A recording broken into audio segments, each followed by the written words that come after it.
현 정부와 달리 작은 정부를 지향하겠다는 뜻도 분명히 했습니다. MBC 뉴스 구민지입니다.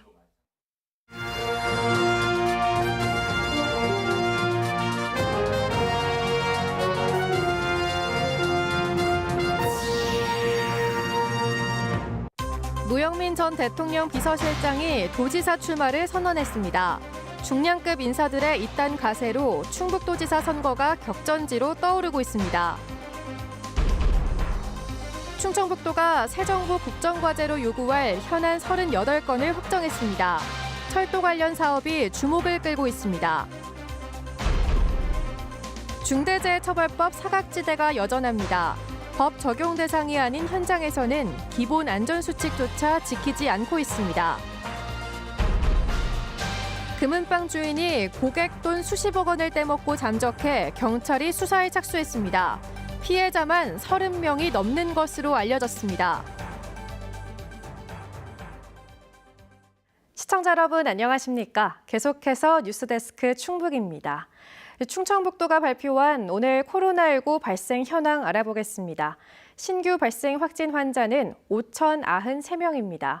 지역별로는 청주 1,841명, 충주 753명, 제천 535명, 단양 181명, 음성 252명, 괴산 181명, 진천 624명, 증평 200명, 보은 191명, 옥천 207명, 영동 128명이 확진됐습니다.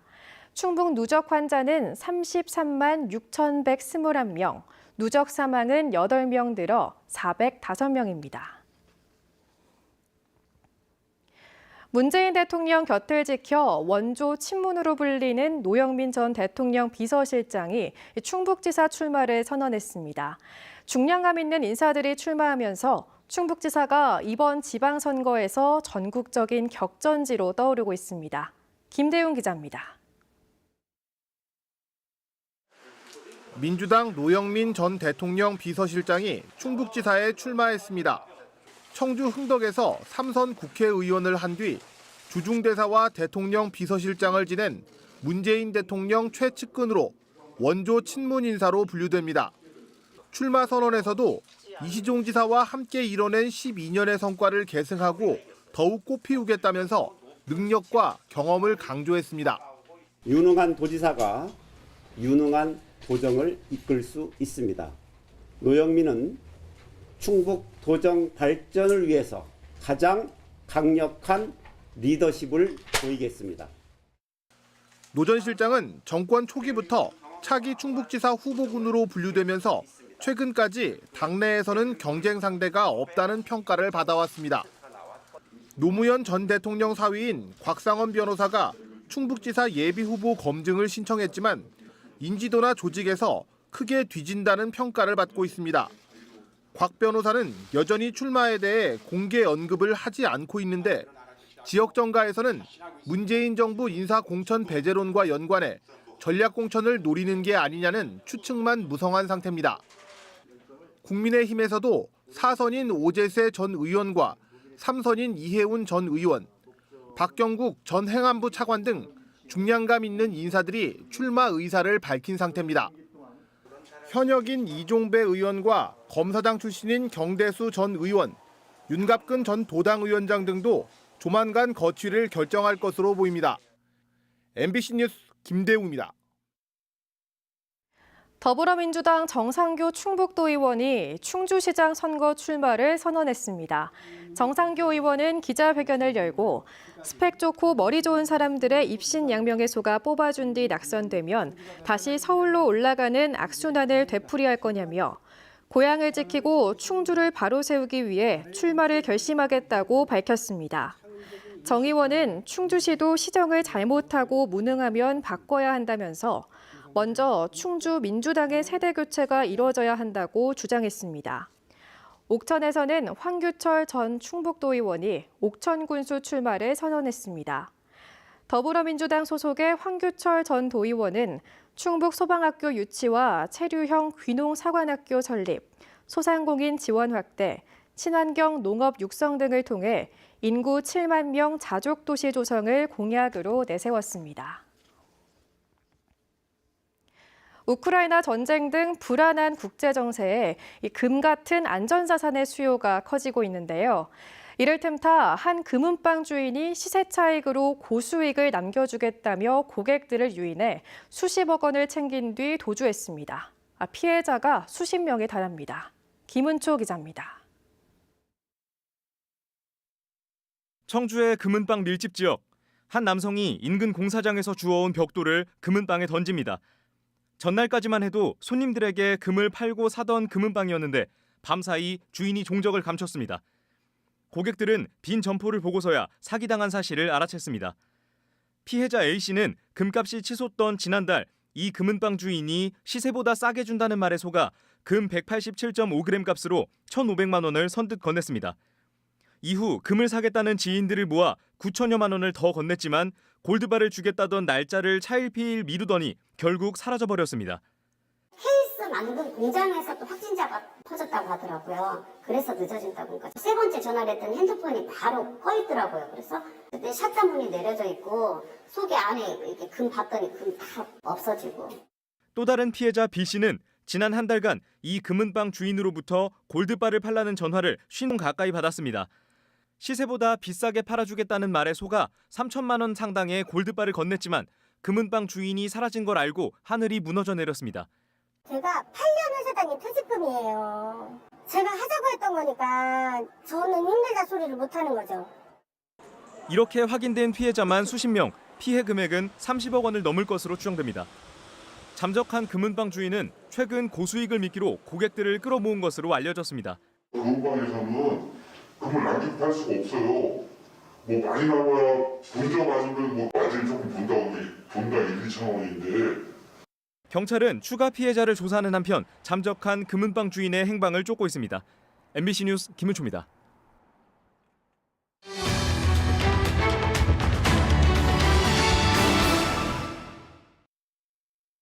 안전 책임을 강화하기 위한 중대재해처벌법이 시행됐지만 노동자가 산업 현장에서 사망하는 일은 계속되고 있습니다.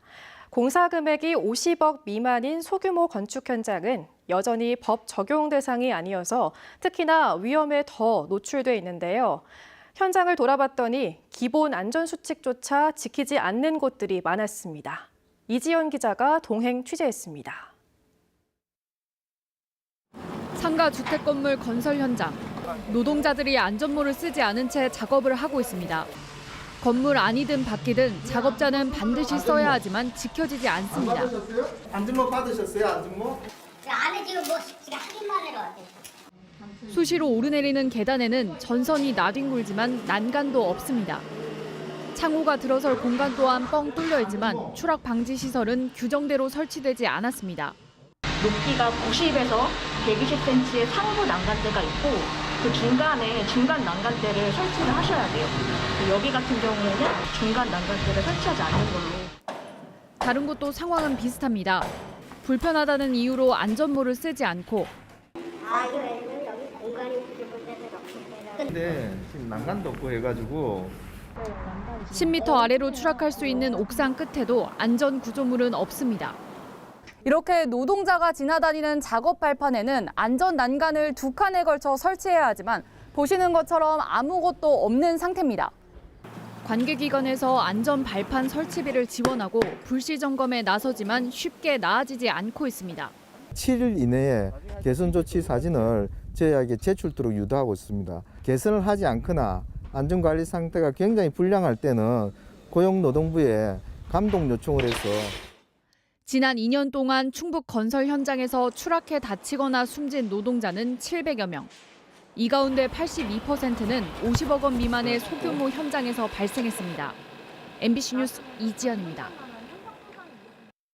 충청북도가 대통령 당선인 공약 등을 검토해 새 정부 국정과제에 요구할 현안 38건을 확정했습니다. 이 가운데 중요한 10건은 이시종 지사가 직접 챙기기로 했는데요. 철도 관련이 4건으로 가장 많았습니다. 이 지사는 이번 주부터 인수위 설득에 직접 나섭니다. 신병관 기자입니다. 철도와 트램선 등 연구개발 시설이 갖춰져 있는 청주 오송.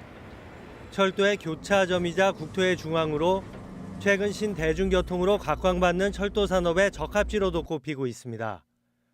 충청북도는 오송을 철도망과 연구개발, 산업이 어우러진 명실상부 철도의 중심으로 만들기 위해 철도 국가산업단지 지정을 추진하고 있습니다. 또 연구시설이 확장이 될 테고 그다음에 국가산대로 되면 그 기업의 어떤 산업적인 측면에서 관련 기업을 유치하는 데 훨씬 더 집중화되어서 새 정부 국정과제에 요구할 충청북도의 현안 38건이 확정됐습니다. 이 가운데 이시용 지사가 직접 챙길 중요 현안은 10건, 철도가 4건으로 절반 가까이를 차지했습니다. 광역철도 청주 도심 통과와 고속철도 X축 등 기존에 알려진 현안들에 철도 국가산업단지까지 포함됐습니다. 청주공항과 중부고속도로 조기 확장, 동부측 고속도로, 어상천 IC를 포함하면 교통 관련 인프라 등이 8건에 달합니다.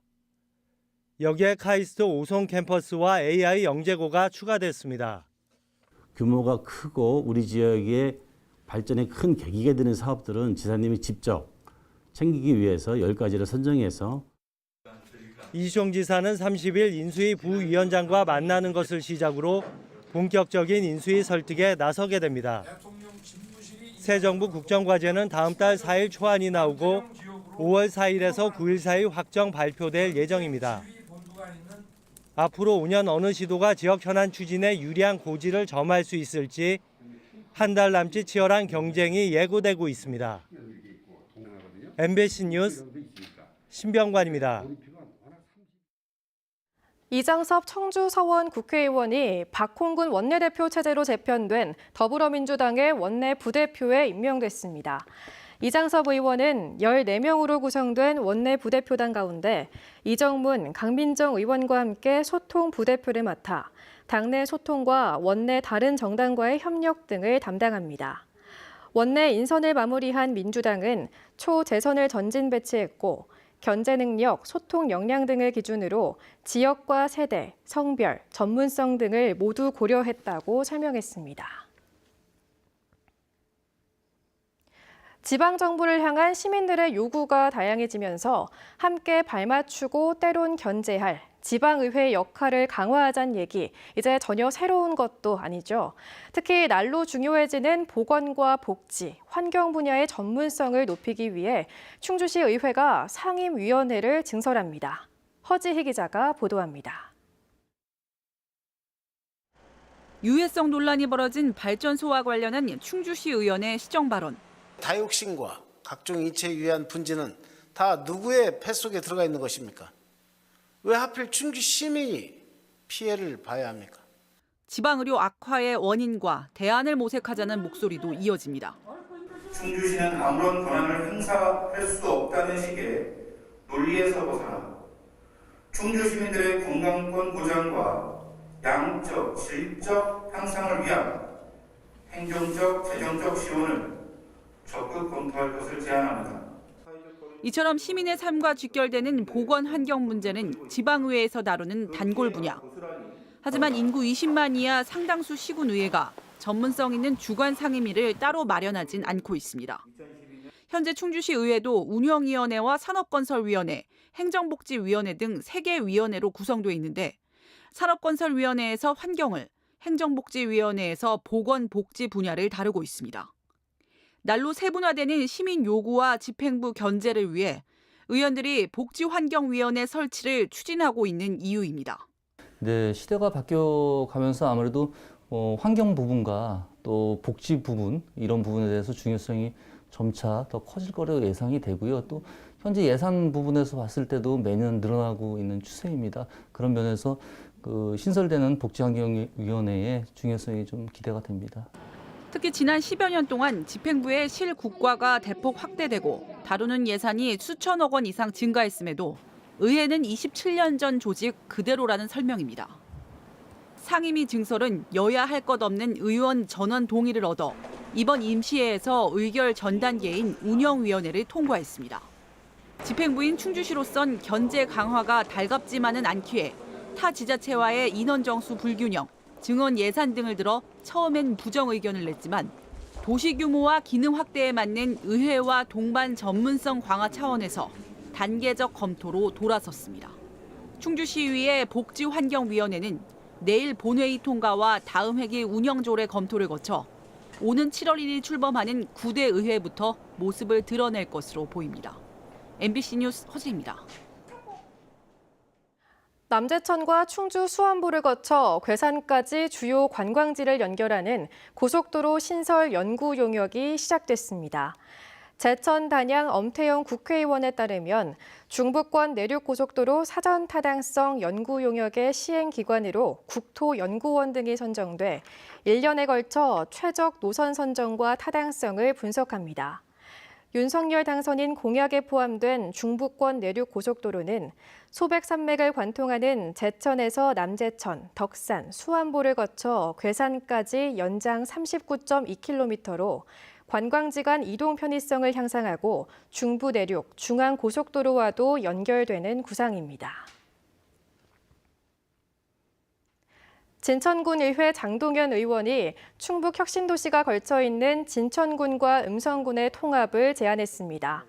혁신도시 조성 당시 추진협의회 위원장을 지냈던 장 의원은 군의회 5분 발언을 통해 두 지자체의 비교 경쟁에 따른 비효율적인 행정이 혁신도시 발전을 막고 있다고 주장했습니다.